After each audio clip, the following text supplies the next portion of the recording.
Welcome back to the UFOcast Does Doctor Who. This is the second half of our 7th Doctor World Cup. This was a show of 2 parts, as I think I mentioned last time. We recorded the first half up to the end of the quarterfinals, along with our group stages, and then ran out of time. But it meant that when we reconvened, we had a lot more time to do the semis and the final. So there's a lot of waffle about those final 4 stories. And no, I won't say anything else. Enjoy this podcast. So, let's move on to the quarterfinals of this. Yes. And for quarterfinal A, this is the Curse of Fenric against Silver Nemesis. So, can I just have quickly your scores, please? And then we'll argue it out. So, just for clarity, it's a 2 for a win and a 1 for a lose. No, it's just a case of which would you would you score for? That's even easier. Okay, who would you want to go first? Well, I'll go first. 1 for Curse of Fenric. Yep. 2 for Curse of Fenric. It's a 3. 3 for Curse of Fenric. Okay, so 4-0 win. Michael, you said you quite liked Silver Nemesis, but why doesn't it beat Curse of Fenric? Very little things in the world beat Curse of Fenric. It's got vampires. It's set in Northumberland. As I've said before in the past, there's not a lot of stories set up my way. It's got computers. It's got a lot of backstory. It's got a completely believable demon. It's got the old ones. And Silver Nemesis has just got some nice things that are wheeled out. And like you've said, I'll put my hands up and agree with you. It's the same storyline as Remembrance of the Daleks, only with Cybermen, and they're not as good. Right? I don't like the things like the Doctor's Pocket Watch, I love, but you've got Curse of Fenric, which is just great. And Sophie puts in a much better performance here as well. It's just a gorgeous story for me. Cool. Siobhan? 8 words. So, we play the game again, Time Lord. What an amazing kick-ass out of the blue cliffhanger that was. We had no idea who Fenric was. And, was it... You didn't get the feeling it was an old enemy. But somehow it just made it even worse. Fenric is magnificent. They really pulled the stops out on Fenric without any doubt whatsoever. Yes, they had trouble with the weather. But if we move on to the DVD, special edition was being graded down and, had the colours done. It looks a lot better. And the whole Ace subplot kicking in, which is ironic because it's in the same group as Silver Nemesis with the chess set in Lady Painthorpe's study. Yes. Silver Nemesis, unfortunately, is JNT's idea of a fun run-around celebration. And I believe Kevin Clarke, the writer, didn't know what he was going to come up with. And when he went in for the interview, he said, let's make Doctor Who God. And he got asked, the stuff about the Doctor's past is great. It's just everything around it. I mean, the music, the Cybermen. Oh, Silver Nemesis. Paint them silver. Really silver. Make them shiny. Ooh, chrome. We like chrome. There's a couple of iffy effect shots. The idea of the Cybermen being held off by a girl with a catapult firing gold coins is... On top of that, you've got them walking up with a scanning device and suddenly... gold, and they scarp her. It's just no. Though it does have Courtney Pine there, so that's a bonus. Yes. There, I've got it out of my system. Yep. No, I This is agree with all therapy. that. This is therapy. You're right. Silver Nemesis is just laughable. It should be called Nadir of the Cybermen. Silly Nemesis. I mean, to be fair, Nightmare in Silver, there's a theme there. The 2 Cybermen stories with silver in the title are awful. Yes, and I agree with all the comments about Fenric. Fenric, I think, must be the first Sylvester McCoy story that I saw because my brother picked it up on VHS quite early on, which means I didn't see the broadcast version for years afterwards, because when I bought it on DVD, I then just watched the movie version on the DVD. So, and I get the broadcast version has issues in that bits don't make sense because they had to cut them for time. But because I experienced the longer version of the story first off, I've never had a problem with that. And there's so much going on. I love Nicholas Parsons. We have to mention Nicholas Parsons playing the vicar. And again, I think, I can't remember whether Curse of Fenric came first or Just a Minute came first for me. I probably discovered them about a similar time. And the idea of this game show host, comedian, playing it absolutely straight, beautiful portrayal of this guy losing his faith. And the whole story is about, on one level, is about faith and what you put your faith in, and the idea that can be weaponized to defeat vampires was brilliant. And I'm probably not as fond of the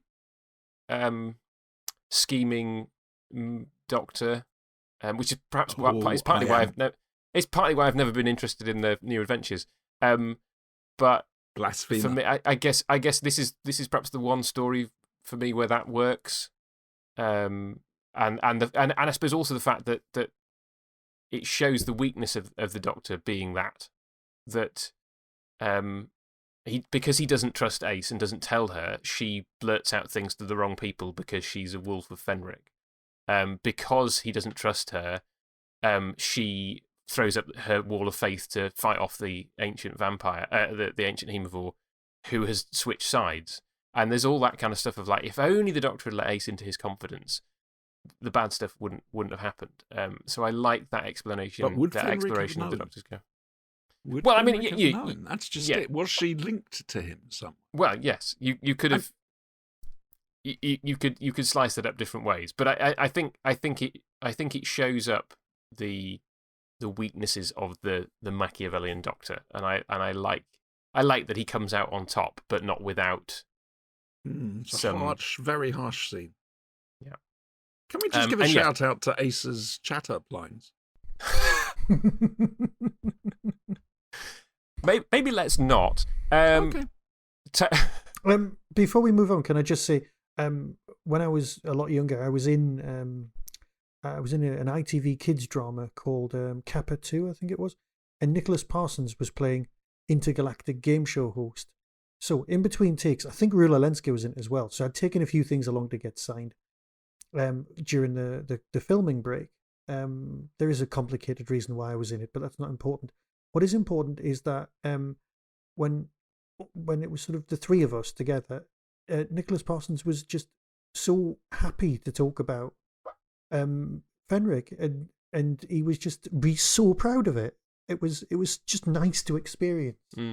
Because he didn't need to be that enthusiastic about the part, but he was, and it was just lovely. So I just needed to give a quick shout out for that. So I apologise for distracting everyone. That's fine. In the quarterfinal. I mean, I could tell my Nicholas Parsons story, but it would ruin your Nicholas Parsons story, so I won't.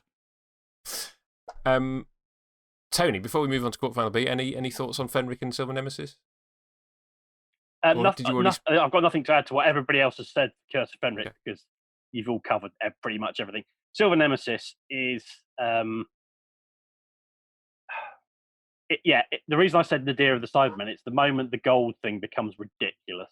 It is. And it undermines them completely as a monster. The point at which they're so allergic to it, it's just embarrassing. And also, there's a lot of things. Silver Nemesis just doesn't feel like anybody actually thought the plot through properly. There's some stuff in there that's really good. As I said, like most Doctor Who stories, there's always something in there that's worth getting your teeth into. I think Lady Painful is brilliant. And I can't remember the name of her. Richard.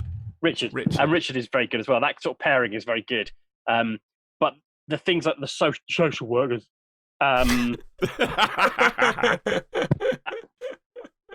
The Nazis who are just like, I mean, Anton Diffring is a sort of World War II film legend, but he's clearly got no idea what he's. Oh, They got him so that he could come over to watch Wimbledon. Yeah, well, that explains it all. Seriously. I mean, he does a reasonable job, but he's obviously got no interest in what he's doing at all. Who is Dolores Thingamybobby? Oh yeah, she's an American. She's an American Broadway musicals person. That's why. Yeah, that whole thing is just. There's lots of it's sort of patchworky, and as you said, fundamentally, it's undermined. Surely is, honey. It surely is. And fundamentally, it's undermined by the fact that Remembrance of the Daleks has done exactly the same thing, but far, far, far better. About 5 weeks beforehand. Yeah. I mean, what gets me is Ace actually turns around and says, "Oh, you clobbed him like you did the Daleks." Yeah. Something like we know what we've just done. Yes. Sorry, cool. I was miming shock and surprise there on the camera, but of course you can't hear that, can you? Moving on to quarterfinal B, the Greatest Show in the Galaxy against the Happiness Patrol. So quickly, scores on the doors. Happiness Patrol for me. Okay. Greatest Show. To be fair, I'm quite willing to give them both 0. Okay, Siobhan? This is tough. I'm going to do what I did last time round, go for enjoyability factor. I'd have liked Greatest Show if it was 3 episodes long. So I'm going for Happiness Patrol because Happiness Patrol is beautiful. Okay, and I'm joining you on that. So that's a win for the Happiness Patrol, which goes through to the next round. Siobhan, Happiness Patrol, why does that float your boat? Oh, I wish they'd made it in black and white and given it a film grain look. Oh, it has its problems. I mean, let's not mention their buggy that is slower than walking. But it's a convincing world that's been built up, this colony planet, where being sad is illegal, punishable by death. That's quite a horrific concept when you think about it. Revisited in Smile during Capaldi's era, if you think about it. And I've lost track of what I was going to say. Give me 2 seconds.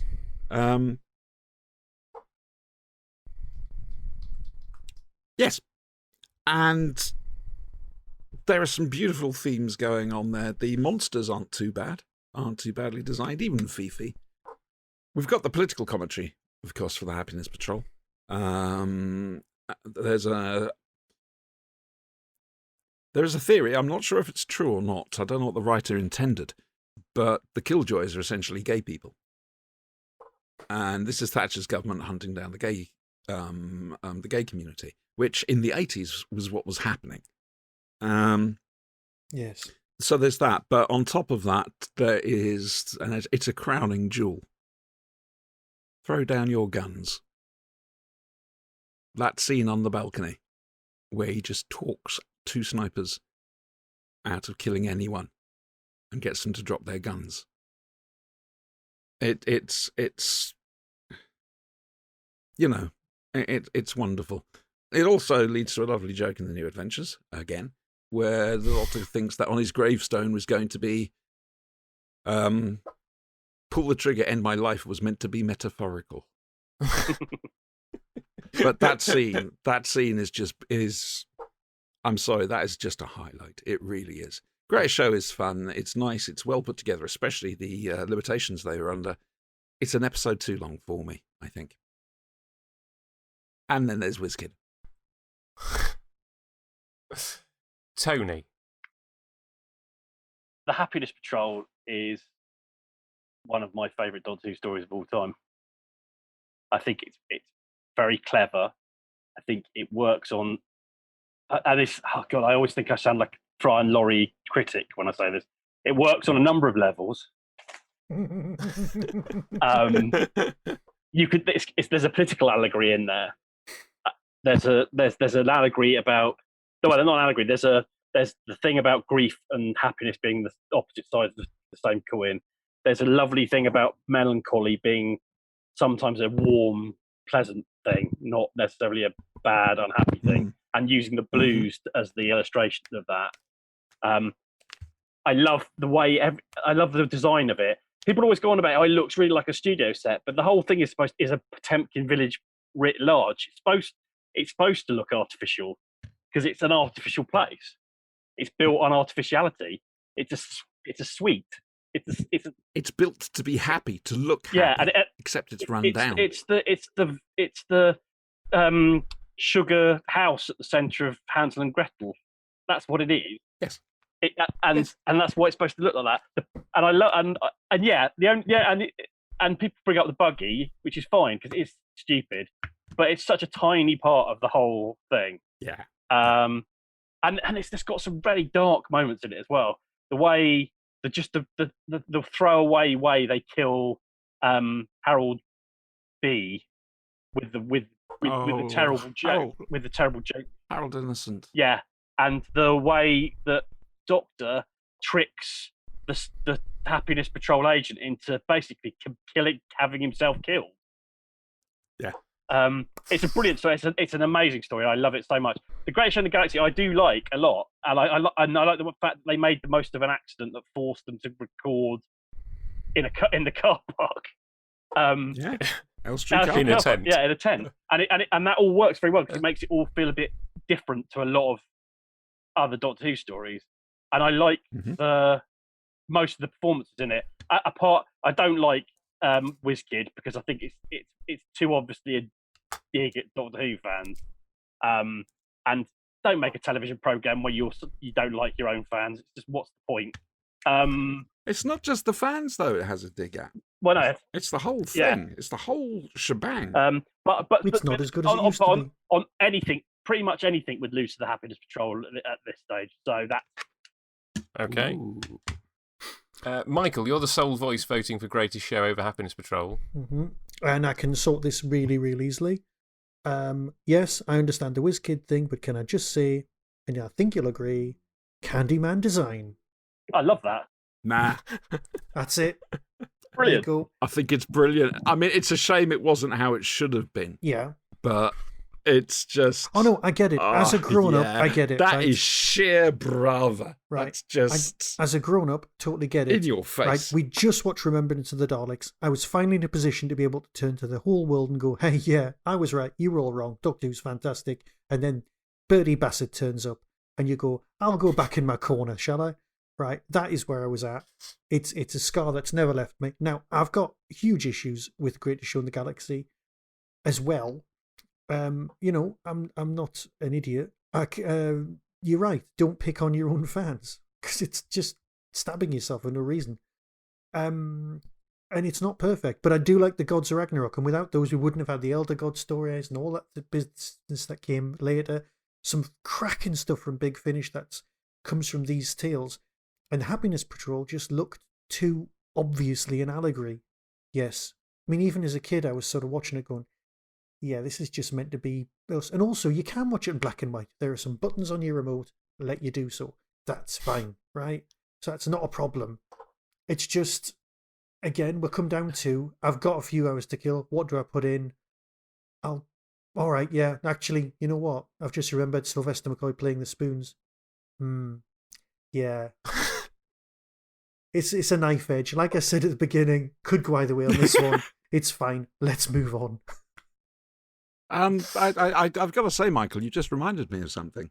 In 1988, I was a member of the Jersey the Jersey Star Trek nightclub. And every week, someone would bring round something that wasn't Star Trek to show to the rest of the group. We each took it in turns. And for me, Remembrance of the Daleks and Happiness Patrol had just been on, and I had them on the same videotape. And of course, chucked that in and said, this is why I like it. Remembrance of the Daleks played out. They were all, oh, that's amazing. That's great. Then they saw the Candyman. Yeah. I mean, I'm sorry, but I still love him. I love him to bits, but that really was I just want the sofa to swallow me moment. Yeah. But only Doctor Who would do that. Oh, yeah. There's no other television series. Lost in Space might have done something like that. No, they wouldn't. No, they wouldn't have done that. They wouldn't have done that. The whole point is, it's like it's yeah. the Candyman design, it's a brilliant. The theoretical design they were going to give it sounds wonderful, but actually it would have looked quite. I think it would have looked a bit bland. Whereas making him just another Doctor Who monster, making him look like Bertie Bassett, it's that whole thing of making things that aren't supposed to be threatening. No, you're right. As an adult watching in, you're going, oh yeah, I get it, right? I totally get it on all the levels. You're like, brilliant. Fifi was superb. I loved that puppet. Susan Moore did such a great job, right? That was the highlight of the whole thing for me, right? And it was, it's Mrs. Thatcher. Oh, it's a metaphor. Oh, this is happening. Oh, yeah, I get all that, right? And I get more of it as I've got older, and I can see it on all the levels. But my initial reaction was yours of hide me in the sofa. That was it. So okay. I remember. I mean, it's quite fascinating that when Cartmell's book Script Doctor came out, ended up on Newsnight. Yeah. I know, it was a surprise because the Happiness Patrol about trying to bring down the government. Well, obviously it worked, because then 9 years to the day, we're back to the Fry and Laurie sketch. Please don't. No, don't take me into the real world. Yeah, you don't want to know about the real I know. world. I know. Anyway, No.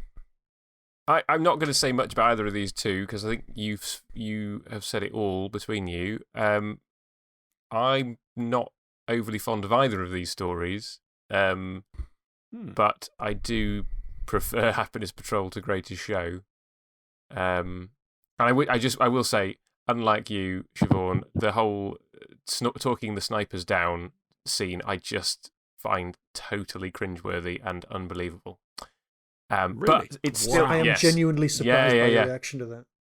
And you're wrong. Yeah, you are wrong. No, I mean, again, different strokes for different folks. It just doesn't work for me at all. But I mean, yes, and it does have one of the most horrific scenes of Doctor Who ever, and that's where they drown the guy in the fondant fancy, which I find it every time I watch it. I find it really difficult to watch that scene. Which is not to say it's bad. I'm just saying it's really well done, and just horrific. May I ask the how idea you felt about Ace nearly drowning in Battlefield? Or is it totally different context? I think it's just that idea of drowning somebody in molten sweets. I'll make a note although of this, if I may. It's clearly BBC Gunge with some kind of bits of sugar or whatever in it. But it just works on a visceral level for me. And I'm not saying, I still don't know whether that's a good thing or a bad thing for me as far as the story's concerned.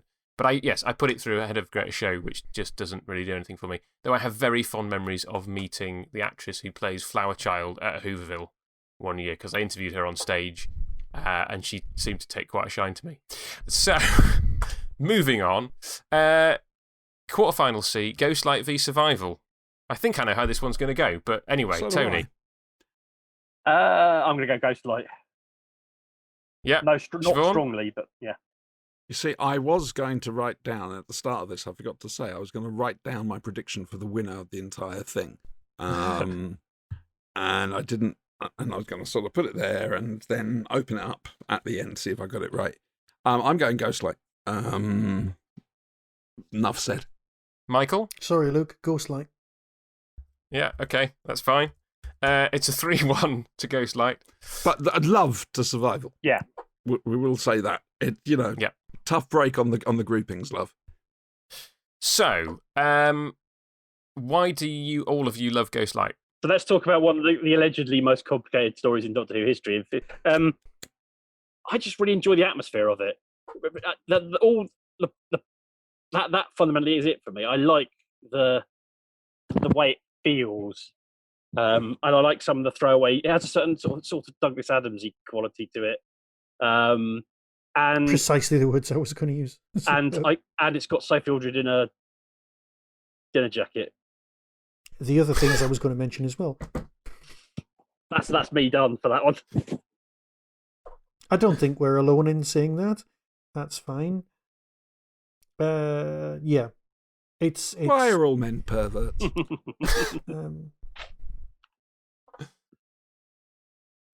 So Siobhan, embarrassed silence now. Yeah. Well, to be fair, it was just great, and it was a great moment. And you know what? She doesn't get out of that bloody bomber jacket very often, and it was just nice. Right. I'm not going to say that that's the only reason you like Ghostlight. That's ridiculous. It's complicated. It makes you think. It makes you question what's going on. And there's that whole thing about would the audience rather be bored or confused? And the answer is always going to be confused, because then you think about it. And yeah, there's stuff I still didn't grasp for years later. But then I thought about it and came to a conclusion, and it was right.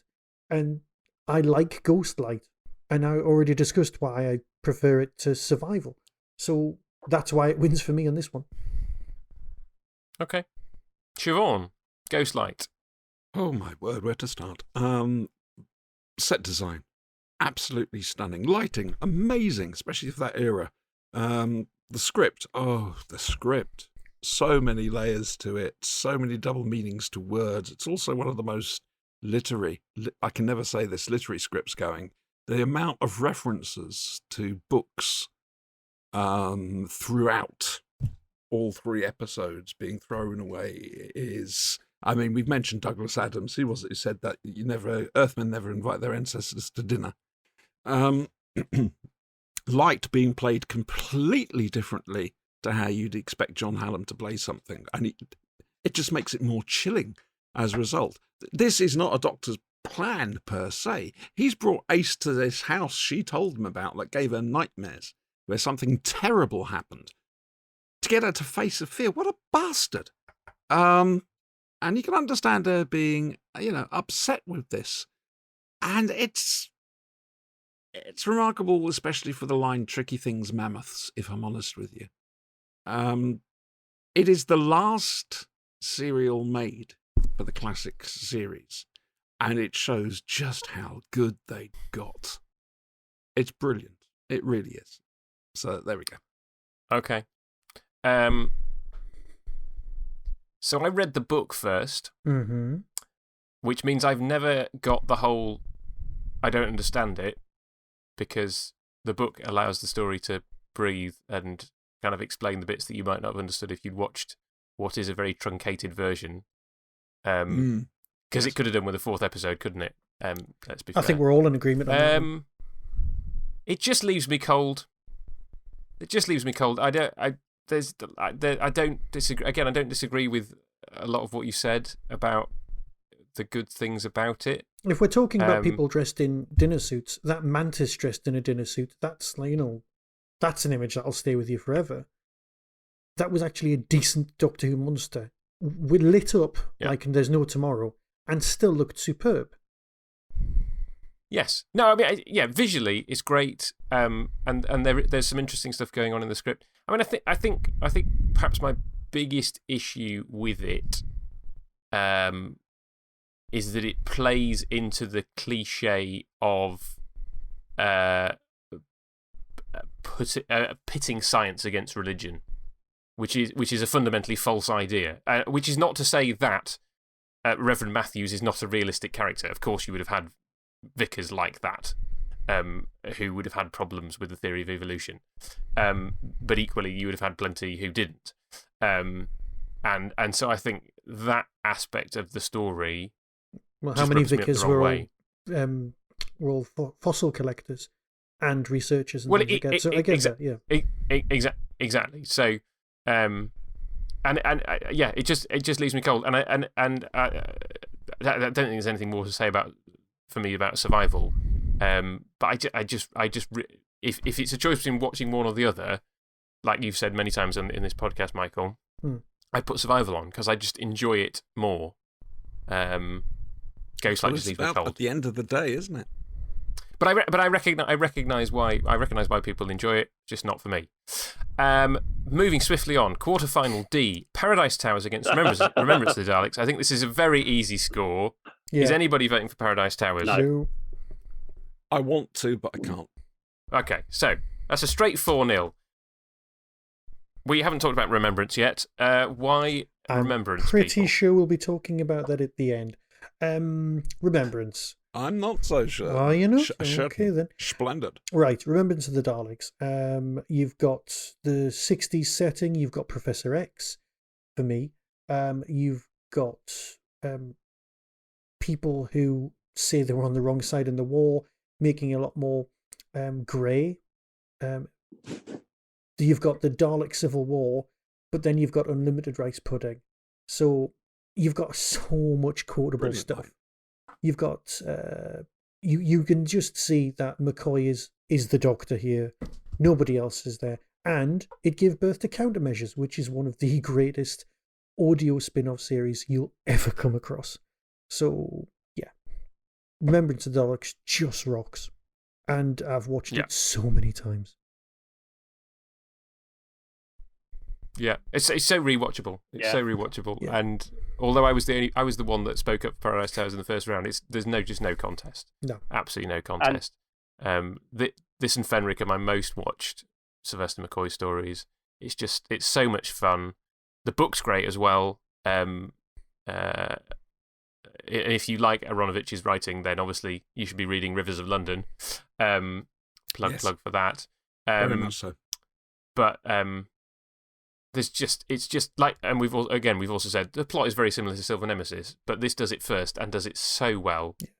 The idea of the Doctor having brought this weapon with him, that's what he and I'm not, as I've said before, I'm not overly keen on unpacking the first Doctor's past, but I'll give it a pass. That's why the Doctor was here, was hiding this weapon, although he didn't know about the Daleks back then, so what he was hiding this weapon for then, interesting.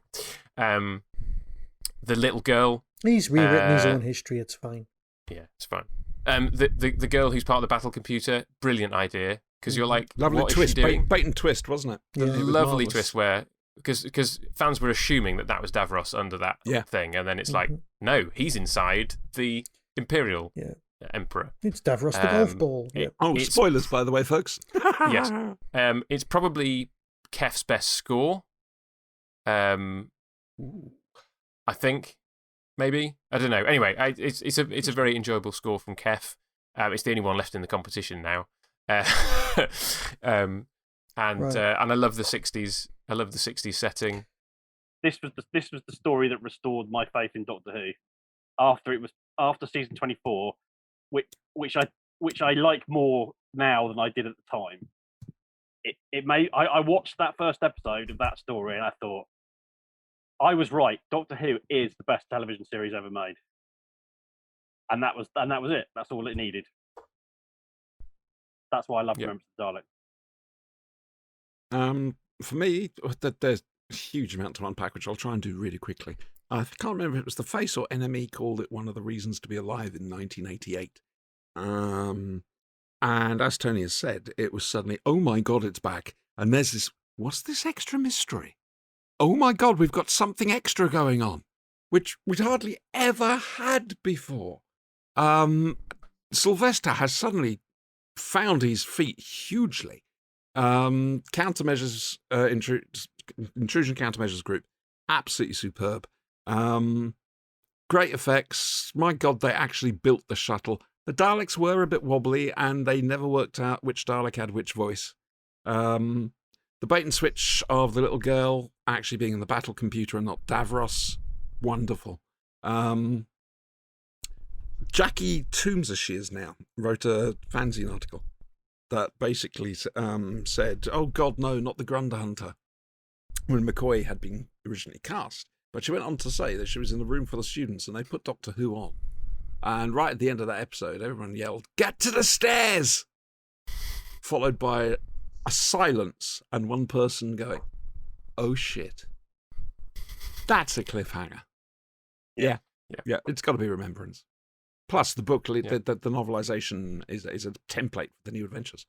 So, listeners, for you, it has been seconds. For the four of us, it has been weeks, because we ran out of time, and so we had to stop at the end of our quarterfinal section of the podcast. So, we are diving back in weeks later to talk about the final four in the semi-finals and final and third, fourth place playoff of the Sylvester McCoy 7th Doctor World Cup. So, to remind my fellow podcasters who may or may not have forgotten where we're at, who are you we again? Have two semi-finals. Professor Yaffle, I believe. Right. We have two semi-finals. We have an all-season 26 semi-final, Curse of Fenric against Ghost Light, and we have an all-season 25 semi-final, Remembrance of the Daleks against the Happiness Patrol. So, I want your votes for semi-final 1, Curse of Fenric against Ghost Light. Michael. Hold on. Before I talk about this is actually Ghostlight related. Right. In our last recording session, Siobhan made a very interesting point going by. Now, I'm not saying that I'm the sort of person who lets stuff get to me or I dwell on anything. Oh, no. However, Siobhan did say, why are all men pervs when discussing Sophie Aldred in a suit? Now, can I just say, it's not just men who like Sophie Aldred in a suit by a substantial line. And I think you'll find that you can go to Gallifrey one, and I think I'll be backed up on that one. Also, having to like Sophie Aldred at that point, and in my, what I can only describe as formative years, I didn't exactly have a lot of say in the reaction that Sophie was going to have. Right? I was just kind of blown away by the fact that Sophie was in the suit, and I was just impressed. I wasn't going to re-examine the feelings. I was just looking. So, all men might be pervs, but I'm not going to stand for it being linked with that particular phrase. So I'm not after an apology, but I did need to defend my statement. I would like to say that by saying that why are all men pervs, I am not saying that all women aren't pervs as well. That is fair enough. I will cast aspersions equally. That is not a problem. Right, anyway, Ghostlight versus Curse of Fenric, which is the actual question you asked me. What a pain. I've been so torn about this. I love Ghostlight so much, but I did rant and rave about Curse of Fenric, and you know what? It's going to be, if this was the actual football match, it would be one of those things that would come down to extra time. And the thing that has got extra time is Curse of Fenric, because it's literally got extra time. You've got the special editions, you've got everything. Ghostlight's one episode too short, and you could really do with that extra episode just for exposition. That's my vote. That's where I'm coming from. So move on. Ask someone else. Okay. Well, I've already scored it 1, so that's Curse of Fenric 2, Ghostlight 0. So, Siobhan. I disagree with Ghostlight being an episode too short for exposition's sake. It's all there. You don't need that extra episode, to be fair. But it would be nice to have it. But I am torn over this. It really, it's come to the point now where we're looking at the McCoy classics, and it's a case of how the hell do you choose? Okay, I'm going to say Fenric, simply because of the cliffhanger of episode 3. So we played the game again, Time Lord, which was so out of the blue. Nicholas Parsons' performance blew everyone away. And as indeed did, was it Alfred Lynch who played Millington? Yes. We had great actors in there. I mean, we had great actors in Ghostlight, but there was just more of it in Curse of Fenric. Yeah, it's got to be Fenric, and that's to take nothing away from Ghostlight. Okay. So, if you're going to speak up for Ghostlight, Tony, it's not going to save it, but what are you going to say for this one? This is a tough call, but I suppose all the semi-finals are going to be tough calls. I will give my vote to Curse of Fenric. There's a lot, obviously, to like about Ghostlight. I don't think it's an episode too short. Sorry, too short. Too short. I think it's, as Siobhan said, it's all there, I think. Myself, anyway. But Curse of Fenric there's something really epic about Curse of Fenric. It just has that feeling about, it's like the culmination of a number of different story arcs, particularly Ace's story arc. I once had a conversation with Bethany Black. Oh, why? Because I asked her, because she said that Ace's storyline is the storyline of the coming out of a lesbian. Now you see the perceived wisdom on this is the storyline of Ace discovering her sexuality. Whether that means lesbian or not, I don't know. It's her reaching sexual maturity. I think I think what Siobhan said is probably is that Curse of Fenric is Ace coming of age, for want of a better phrase, and that survival is the final is the lesbian part of the arc. Yes, I'd go with that. Now you can take that as you will. I think it's an interesting theory, but I do think the Curse of Fenric is it just feels like the end, the beginning of the end of the Ace arc, and you can see that had there been a season 27, you could see how they would have phased Ace out, because her story was with the Doctor was done. The Doctor had done what he'd set out to do with Ace. However comfortable you feel with that manipulation, but just there's something about Curse of Fenric I like the World War II setting. I'm a bit of a World War II geek, so I like the World War II setting, and all the sort of references to that setting. I like the moral of the story, that faith in something matters more necessarily than faith in a god, and it's quite a brave decision to make a Russian revolutionary believe in the revolution as the thing rather than some mysterious other thing. Nicholas Parsons is brilliant in it, but I think the performances across the board are brilliant in it, and the fact that a lot of it is set outside really helps as well, I think. Wouldn't it have been great on film? Yeah, it would have been. It would have been fantastic. Yeah. I mean, I actually think the Curse of Fenric, I know they did it on the special edition on the DVD, but Curse of Fenric you could make into a Doctor Who movie. Yeah, easily. Yeah. So I have to give it to Curse of Fenric. Much as I like many things about Ghostlight, it's got to be Curse of Fenric. Okay. Well, as I said, I've already given a vote to Curse of Fenric, so that makes it 4-0. Why? I would echo a lot of what you'd say. I mean, obviously, I largely disagree with the whole faith thing that, as Tony just outlined it. But I've waxed lyrical about that at other points, and the whole God complex being a companion piece. That if faith can be weaponized, then it can also be used against a person. So I think there's a nice sort of bookend between those two ideas in Curse of Fenric and God complex. Even if I think ultimately that's a misunderstanding of what faith is about, because I do think it matters massively what you put your faith in, as well as kind of whatever faith you have. But I think if faith is expressed on the level of being trust, I've always taken it as read in the Doctor Who universe that faith creates the personal faith, your own in your own head, creates a certain type of psionic wavelength. Yes. And that's what was jamming the other things. Yes. So that's a pseudoscientific way of getting round the argument of what you've got faith in. It's the actual mind thing. It doesn't matter.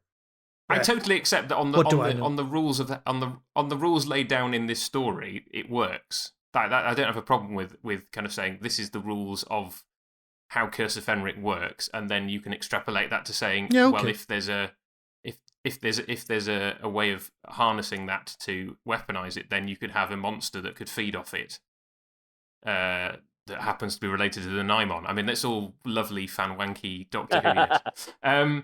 So I think like entering into the world of the story, I love it. I just think that that it's worth kind of unpacking kind of what faith actually means in the real world. So yeah, and I think this is an easier question for me because I saw Curse of Fenric very early on in my fan days. Child on VHS. Sort of, I don't know, mid-90s. So it was only, this is the thing, it was only a few years old when I saw it on VHS. And although I appreciate the cleverness of the idea behind Ghostlight, like the whole idea of a spaceship where there's a control experiment and then a one that evolves and there's somebody a controlling intelligence comparing the two. I mean, it's a beautiful idea.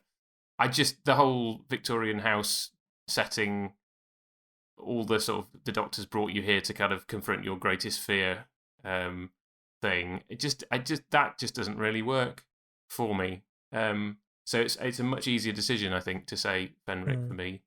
Can I also just say that only last month was when I discovered the whole business about Control not being the person who controls the ship, because I was watching the Blu-ray. Now, I'm 48 now. I really, really should have grasped that earlier, right? But until watching some, I think it was where all the writers sit around in the bar and chat, and he's going, oh yes, well, of course, that's what it means, and I had no idea anybody else wouldn't have got that. And I'm sort of sat there in bed about 1 o'clock in the morning going, oh my God, I'd only just got that. What an idiot. So yeah, it wasn't obvious, and I'm sorry. You're right. Michael, would you like us to never mention this again? It's fine. Mention as much as you want. I don't care. I wonder if we can make him start twitching. I do think, to be fair to you, Michael, that and we've already talked about this, the whole kind of, does it need 3 parts, does it need 4 parts, all that kind of stuff.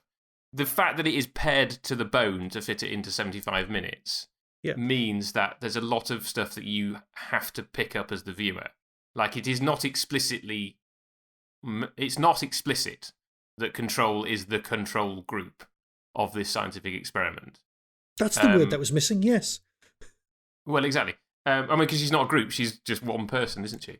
That is also true, yeah. So there's an element of going, and if your only exposure to the story is the 3-part original broadcast version, you have to sit down and do a lot of thinking afterwards to pick through everything that's going on.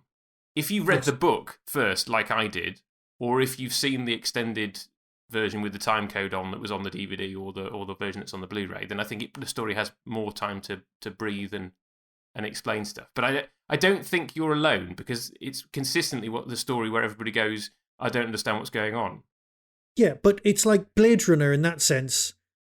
Do you think it was deliberately made for the video age rather than a television audience? No, I think you can argue that. I was going to say the same thing. Was it the sort of first, in inverted commas, Doctor Who story made deliberately aware that people were going to rewatch it? It's a thought, isn't it?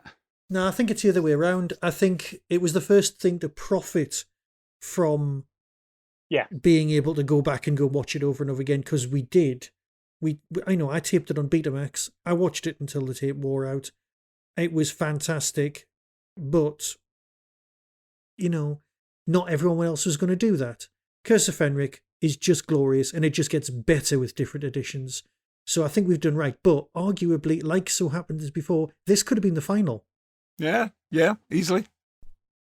Yes, I mean, this is the thing. This could have been the final. Well, actually, I was going to say one other thing. Sorry. I would love to know what the general public, the non-Doctor Who geek viewer, made of Ghostlight.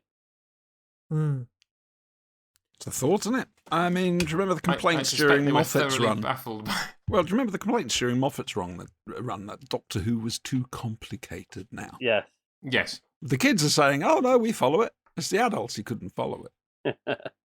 It's it's always been the case programs. Because kids have got time on their hands in order to be able to think about stuff and mull over things. Adults have got too distracted by mortgages and wallpaper and carpets to have to give over that extra bit of time innocence to the bestest TV program. It's not innocence. It's just you get distracted by nonsense and rubbish by growing up. Please, can we discuss the next program? Yeah. Anyway, so semi-final. Okay. So although I mean the score would imply that it was a complete thrashing by Curse of Fenric to Ghostlight, but actually I think we've nuanced that. It's edged it. So semi-final 2 is Remembrance of the Daleks against the Happiness Patrol. Oh God. And I've scored this straight away. This was easy for me. I talked about this last time. That although I can see a lot of merit in Happiness Patrol, there's various bits that just don't work for me. To be positive about it, Remembrance of the Daleks is just brilliant. It's just absolutely brilliant. I enjoy Resurrection, but it's flawed. I realise that other people love Revelation a lot. It doesn't do much for me. And Destiny is. Destiny's got a lot more going for it, I think, than its reputation would suggest. But essentially, Remembrance of the Daleks is like the best Dalek story since Genesis. In fact, I would probably go better because I'm not the biggest fan of Genesis. So this is like a huge return to form for the show. It's like the best Dalek story in like forever. And it's Ben Aronovich basically not knowing what he can't do. I know he's basically gone on record saying that, essentially. He's like, I didn't know what I couldn't do, and so I wrote it, and Cartmel went, let's do it, and JNT clearly managed to pull the budget strings to make it happen. But it's just lovely. Daleks fighting Daleks, the little girl battle computer, the setting. And you know me, Michael in particular, we've had conversations about this. I'm not overly a fan of the whole sort of linking it all back to the First Doctor thing, but for some reason I'll give it a pass, even though they spelt the name on the gate wrong. And I know that there's a sort of New Adventures, Missing Adventures explanation for that. There is? Yeah, there's a Time Lord who has a TARDIS that's disguised as the Junkyard, and it says "I am Foreman." Sorry, no, that's not New Adventures. That's Eighth Doctor. Yeah, Adventures. it's that story where it's the Third Doctor. Count. No, it's a Third Doctor Spoilers. and Eighth Doctor crossover. Spoilers for anybody who hasn't because read the them. Third Doctor ends up regenerating early. Yeah, we're spoiling a book that was 25 years old, that no one read. Anyway, well, I am going to deliberately vote for the Happiness Patrol. Ooh, the reason I'm doing this is because A, I think it's a consolation goal, for want of a better phrase. B, because I genuinely love the Happiness Patrol so much that I would be untrue to myself to give Remembrance of the Daleks the vote. Both stories for me are brilliant. I mean, they are season 25 and season 26 of Doctor Who are two of the best series in the series' history, in my opinion. And I get very angry with people that get sniffy about Sylvester McCoy. Silly nemesis. Yeah, allowing for some of the odd stories, but he is very good as the Doctor, and all three of and both Remembrance and the Happiness Patrol, I think, are strong stories for Sylvester McCoy. I know, Luke, last time you said you didn't like the "look into my eyes, end my life" speech, but I really like it, and I just like the whole setup for the Happiness Patrol. I like the way the story develops. I like the characters in it. I just like the fact they tried to do something that wasn't just. It had something to it for me. It means a lot to me, that story. Let's put it that way. That's fair enough. And Remembrance of the Daleks, I love. I think Remembrance of the Daleks is I agree with you about its position in the Dalek story hierarchy. I think it is. I don't want to go into all three of all the stories like you in the passing, but I think it is the best Dalek story since Genesis. Possibly even before that. Ooh. But I'm going with my heart on this one, so I'm voting for the Happiness Patrol. Okay, Siobhan. Oh law. Oh, I'm going to go back to my initial when I watched it on broadcast. My reaction then. I've understood Happiness Patrol a lot more. However, it came after Remembrance, and Remembrance of the Daleks just blew me away. That cliffhanger at the end of episode 1. It just, all right, wobbly Daleks, you know, that was a bit unfortunate, and they screwed the modulation up on the ring modulator, but it's a corker, isn't it? Dear God. And then that extra mystery chucked in.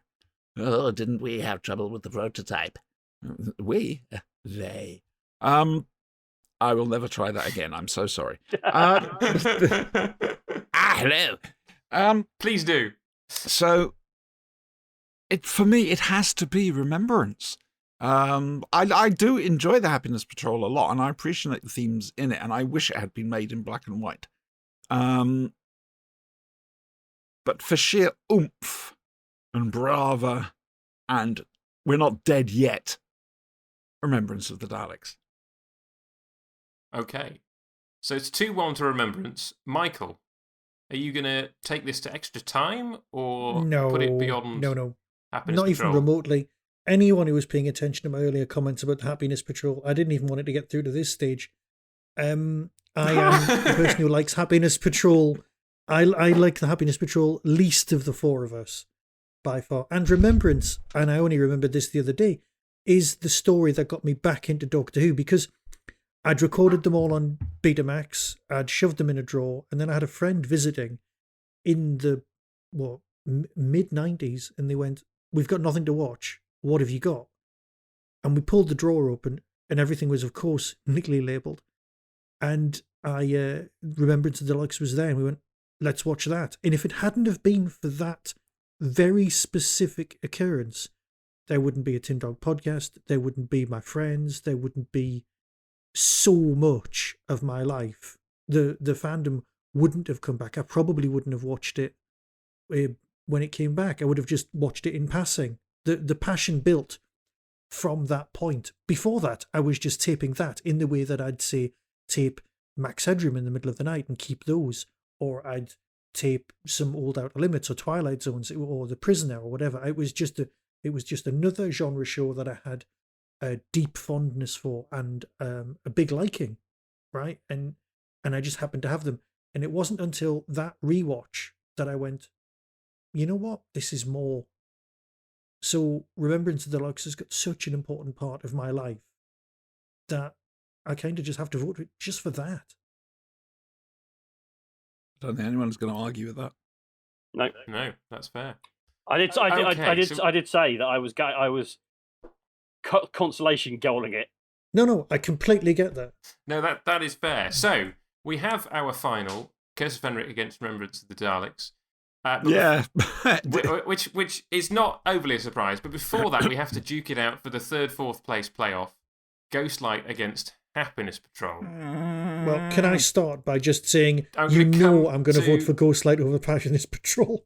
Like, that's going to come as no surprise because of how much I dislike Happiness Patrol. Ghostlight could have been in the final, and Happiness Patrol is just not for me. Right, I'll go next, and I'm gonna because these were the ones I didn't want to make it to the final. So this is sort of like ones that I respect as stories but are not favourites.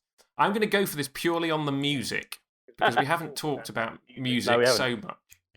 And I think the one of the things about the 7th Doctor era is that it's really interesting musically. You've basically got Kev McCulloch doing more scores than he should have because things fell through and he had to do more than he was contracted for. Remember my tale about the 25th anniversary album? Yes. But I do have a soft spot for Kev. But you've then basically got Mark Ayres and Dominic Glynn providing the rest of the scores. Fenric's marvellous. Greatest show I haven't listened to enough.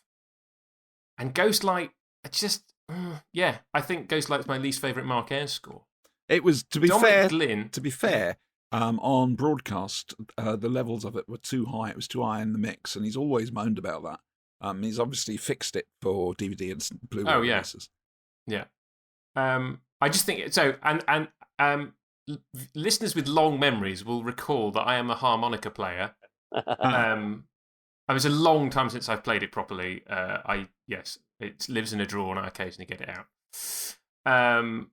And Dominic Glynn did a re-release. He's done a few re-releases over the past few years. If you haven't got them, go and get them. Very much. And he did his second one was a whole remix of Happiness Patrol. And I happened to be listening to it yesterday or today while I was working, and it's just gorgeous. It's lovely stuff. So purely on the soundtrack, I'm going to say that my vote in this goes to the Happiness Patrol. Earl Sigma thanks you. Siobhan.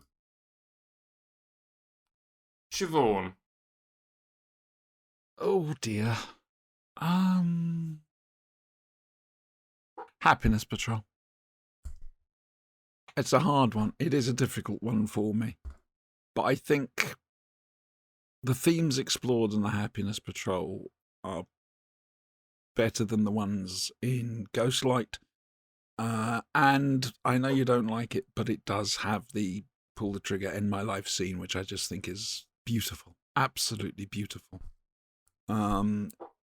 It's a shame they didn't do the Candyman like he was supposed to be done, like he was originally thought of by the writer. But still, it's so barking mad. It's scary in its own right. So yeah, that and basically the whole thing about the Killjoys essentially being the gay community and Thatcher cracking down on them. It's got to be a Happiness Patrol. I will. I mean, you've this has been referred to several times. It's possible that the reason that I don't like that scene is because it was in one of those trailers on the VHS tapes. I forget which one, but there was one of those compilation trailers of like, it might have even been the on audio and on video for his many fans. It might have been that one. I can't remember, but definitely that clip of Happiness Patrol is the first thing of Happiness Patrol visually that I ever came across because it was in one of those compilation things. And possibly seeing it in isolation, I don't know. I just remember watching that thinking, that's stupid.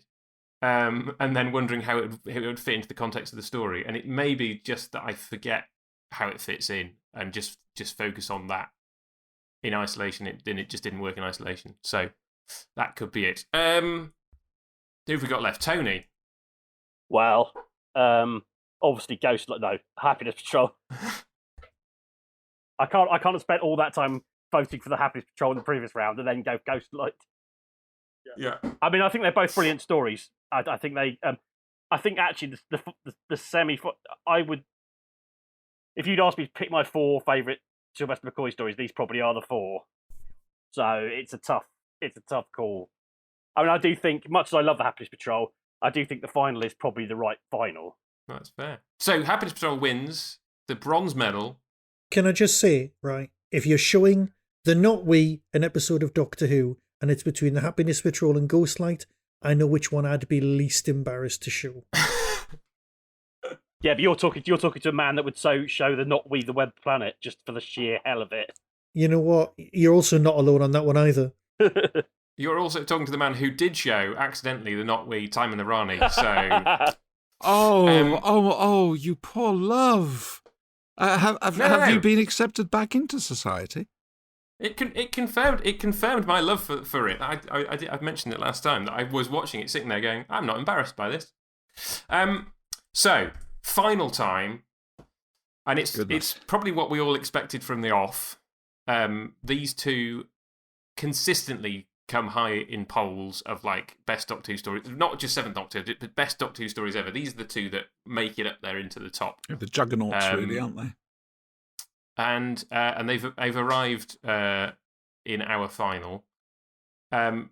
This is tough. I don't know what I'm going to vote yet. Does anybody know what they're going to vote and wants to go first? I do. I just don't want to go first. All right.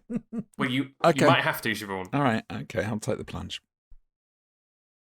I'm going to go for Fenric. Okay. But it's... What? Remembrance of the Daleks is them getting there. Fenric is them. They are there, and they're doing they're just... It all comes together perfectly. Remembrance has a couple of little bits that are a little bit wonky. I've mentioned the wobbling Daleks and the modulation.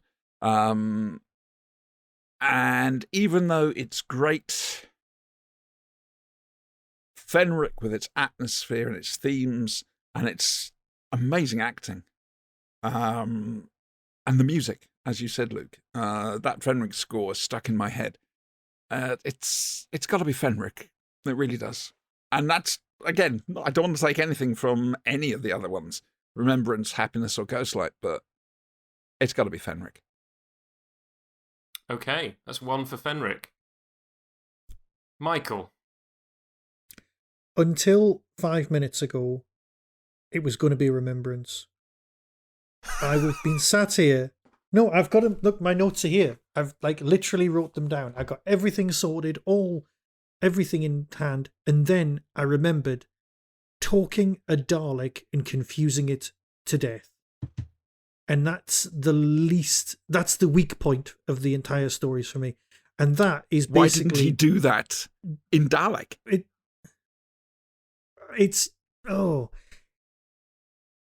That is the only weak spot in this whole story for me. The whole, all right, some of the new houses in the background when they could have just moved the camera around a bit, that's a bit annoying for me. Or the modern estate when they could have just shot it better or moved locations or something. I can kind of forgive all of those things. Yeah, they're the nitpicking, but they were decisions made for budget. You've got countermeasures. Without that story, I wouldn't have one of the best Big Finish spin-offs of all time, right? Mm-hmm. But I just don't like talking the Dalek to death because, and I know originally there was meant to be some sort of weapon involved, but even then it just doesn't feel elegant enough. And Fenric, I've watched so many times, but this is basically a last-minute goal. It's one of those you think it's all over moment. Well, not even that. It's a 4-4 last minute, somebody sneaking something over the line kind of a sporting event. Sorry, I know nothing of such things, but you know what I mean. It's only just managed it. Look, the only sport I've got anything to do with would be archery, and you just can't do that with this. You can't create some sort of tension in that. Okay, so I'm sorry. Okay, so that's 2-0 to Fenric. Tony. He doesn't want to do this. I feel like I feel like I've betrayed my childhood. I really do. I'm running through sort of the pros and cons of both stories. Music, I think I was going to start with the music. I think Remembrance of the Daleks is the one Kef soundtrack that I think really works for me. Yeah, I can see what you're saying. Yeah, but the music on Curse of Fenric, I had that on CD for a long time, and I've listened to it many, many times, and I think it's Marquez is really best. I think the Sylvester McCoy is brilliant in both. He's with Remembrance. It's the as Siobhan said, it's the sort of start of what's to come, and Curse of Fenric is the culmination of that version of the Doctor. Not just the Doctor, but the whole production. Yeah. Ace is superb in... Sorry, Sophie Aldred is superb in both. The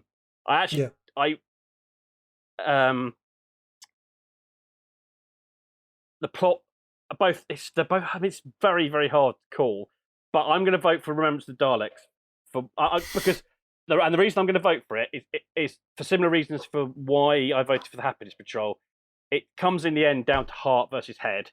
And I remember watching that first episode of Remembrance of the Daleks, that end of episode 1 cliffhanger, and I think thinking, where has this been for the last X number of years? This is so brilliant to watch. It doesn't look ropey. It doesn't look cheap. It looks like people give a shit about what they're trying to do. The whole sort of way it lays itself out without unit, you've got countermeasures. We don't know they're called that then, obviously. Or we do. Be called that. Is that what do we? Yeah. In episode 1. Oh God. Countermeasures intrusion group. Okay. But the whole that sort of story restore. I was after season 24. Which I've said before, I now enjoy much more than I did at the time. And the flack that, as a Doctor Who fan, I mean, we've all been there. We've had this conversation before. Oh, yeah. But Remembrance of the Daleks just restored my faith in Doctor Who as a television series. And then the next week, the Happiness Patrol was on. Yeah, which I love as much. And Sylvan Analysis. Yes. Wobbly Dalek. Yes. The blowing up of the Dalek yeah, it's rather silly and unnecessary. But the way he does it, he does. You mentioned Dalek, but what Seventh Doctor says to that Dalek is a sort of extended version of what the Ninth Doctor says when he goes, "Why don't you just die? You've got nothing to live for. You've got no orders. You've got no." That is echoed in that story. Yeah. It doesn't cause that Dalek to get confused and blow up. But yeah, remembers the Daleks because restored faith in Doctor Who. As you said, I wouldn't. As you said when you said that this made you what you are now. I think remembers the Daleks reinforced my belligerent love of Doctor Who in the face of the mockery of many of my friends, and that's why I have to vote for Remembrance of the Daleks. Sorry, that was a bit longer than I intended to be, but that was cool. Okay, so the ball is firmly in my court. Yeah, good luck, one. I could make it a draw, or I could make it a win for Fenric. Okay, I just have to talk through this and figure it out. You see, the difficult thing about Fenric is that I first saw it on VHS, and it was extended by a few minutes. Even down to like literally seconds trimmed off the end of a scene. Like the Wainwright reading from 1 Corinthians scene is different in the broadcast version to the VHS version. Because I remember watching when I finally got around to watching the broadcast version a few years ago. I got to the end of that scene and was like, "What? What? Ooh? The answer is that's love. Wrong." Wrong edition of the Bible though. But we won't go there. Well, yes, that translation of the Bible didn't exist in 1945.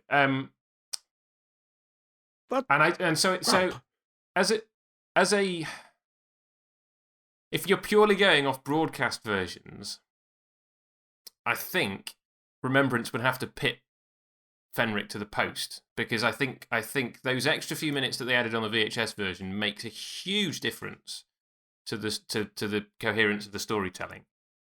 And then obviously the extended DVD version is some nice icing on the cake in terms of visual effects and a bit more time for the story to breathe even then. But I think this is going to have to go for heart over head again, to echo Tony's phrase, and I think I am going to have to say Fenric because I don't know. I'm so biased towards the first things that I ever saw. I love the War Games because it has so many warm memories of first watching it on a family holiday. I love Spearhead. I love Spearhead because it was the first VHS that I co-owned. My brother and I both spent like $3.50, I think it was, buying it for £7. I seem to recall. God, that was cheap. I know it was. I'm surprised. I think it was one of those ones where the case was slightly damaged or something. Anyway, I love the Five Doctors because it was the first VHS tape that I saw. There's so many things that I can trace back to those early days of having started reading Target novels, my brother and I then getting into collecting these things on video and loving them. And it took a while to finally get hold of a copy of Remembrance because it had come out in that tin and we'd missed the boat on getting that tin. So I can't remember when I finally saw Remembrance. So Fenric's just been part of my Doctor Who fandom from like so early on. And again, I can say it was one of my brothers. He had it possibly as a present. It was one of his videos. So I think we have to say that, and I think although I have, as I've already said, disagreements with with some aspects of the philosophy of Fenric, the themes are so rich, and have given me pause for thought more than the majority of other Doctor Who stories because of the subject matter. And that whole thing about the vampires confronting the vicar and the whole thing of him, his worry is that it's not about the Germans bombing us. It's about us bombing the Germans. And that moment, it's a bit of a punch, isn't it? And like you, Siobhan, that cliffhanger is just phenomenal. It's so out of the blue. It's just you do you're not like, expect it. Where's it going now? The first time you watch it, this is where this has been building to. This is what the final episode is going to be about.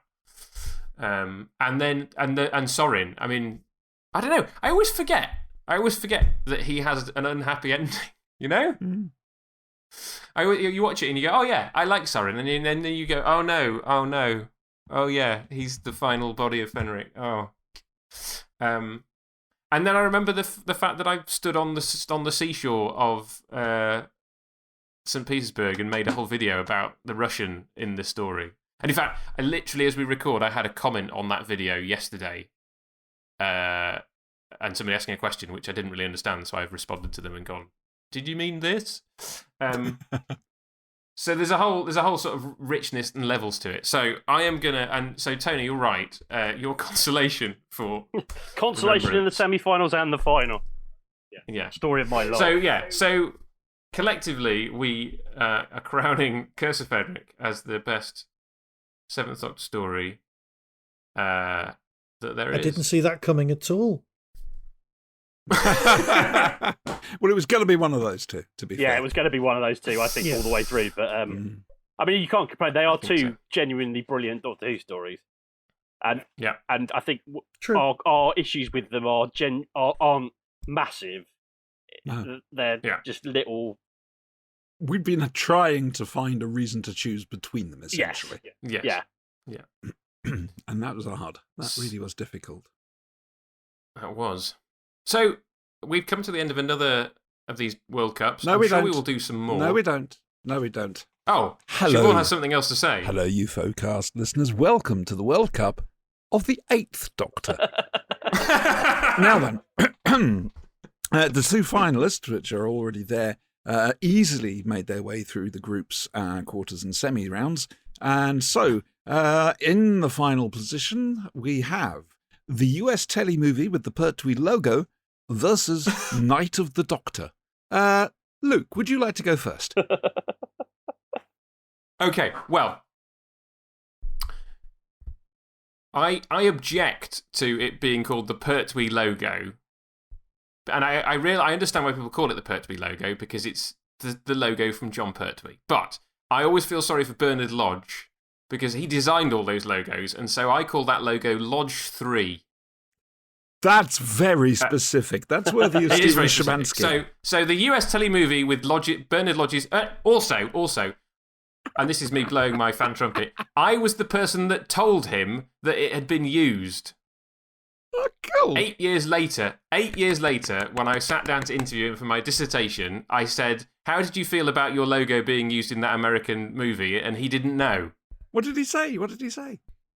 I can't remember. Oh, bloody hell, Luke! No. If it was during the interview, then it's on record somewhere. I will have to go and look. I forget what he said, but I can look it out and possibly put it in the show notes for this episode. Anyway, that's entirely derailed the conversation. I mean, it has to be the TV movie, doesn't it? Does it? No. Yeah, no, it is. It's the TV movie. Why? Okay. So Night of the Doctor. I'm in Stratford. I'm waiting to meet Michelle and James from the Doctor Who podcast to go and watch David Tennant in Richard II. And I think I must have got on the national, the RSC's Wi-Fi. I think we knew something was coming. I can't even remember the background to it. We knew something was coming, possibly. So I'm sat there watching this thing, not knowing a thing about it. And Paul McGann comes on, and I'm like, good grief. They what? What?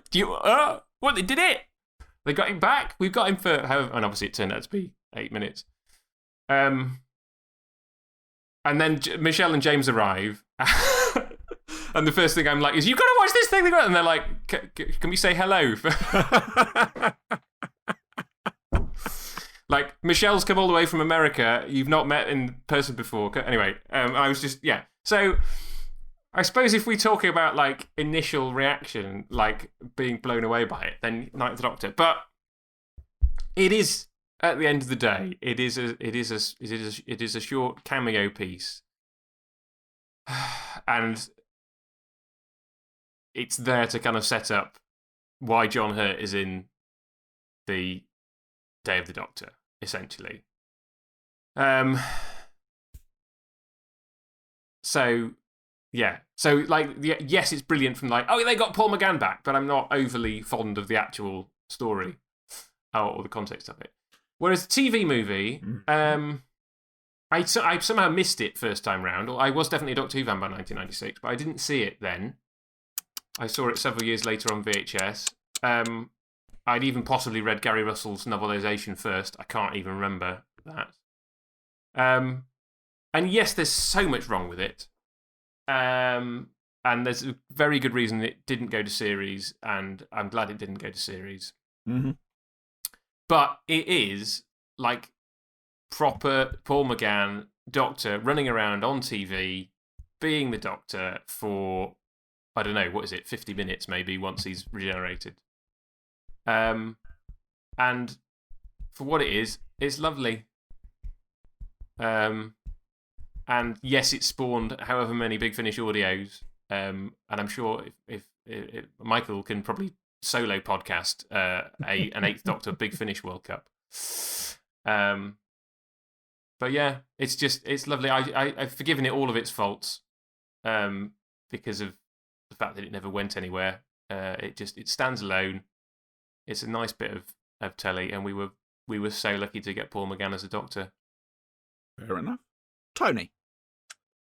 Got to be the TV movie. Night of the Doctor is a very nice little bonus, and you're right. I had no idea what was coming when I saw it, and I was like, I can't believe they got him to do it. And I was really hoping they would get McGann back for something in the 50th anniversary series, just to give him a nod to his status, just to prove he definitely is canon.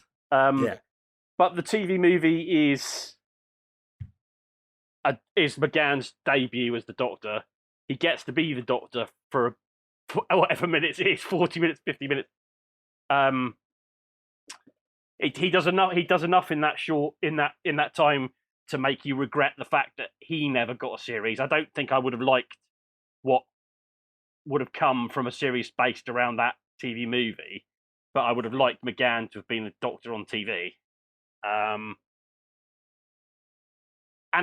it's fun enough. I saw it at the BFI on the big screen during the 50th anniversary celebrations, and it kind of works as a movie on the big screen. Plus the fact I know I'm probably in the minority here. I really like Eric Roberts' Master. I just like the fact that it's not being the standard British beardy guy in a much more interesting way, I think, than John Sim did in his first stint again as the Master. It's a Big Finish have taken that character with Eric Roberts and they've made him bloom. Yeah, I mean, I think it's not so great at the start, but once he gets going and once he goes full dressing for the occasion, dinner, I kind of adore that, and I think that for McGann's performance and for Eric Roberts, I would say the TV movie. Fair enough. Okay, so that's 2 votes for the TV movie. Michael.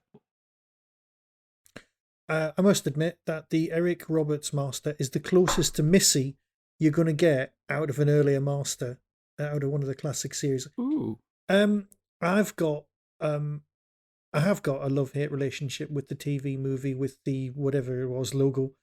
And I'm going to vote for the short because cast your mind back to us. I think all three of us except Tony were on stage at Hooverville, and somebody said, "Oh Lord, what did you imagine for the next year's 50th anniversary?" And they asked me, unfortunately, and I happened to pitch an entire story that I'd completely thought out, where the villain was McGann. And he was in the Time War, and he was wounded, right? So the baddie in the Doctor Who story was the 8th Doctor, and the current Doctors had to combine and kill him. And at the very end, they'd make him regenerate into what was then the Ninth Doctor. So you didn't have to hire Eccleston.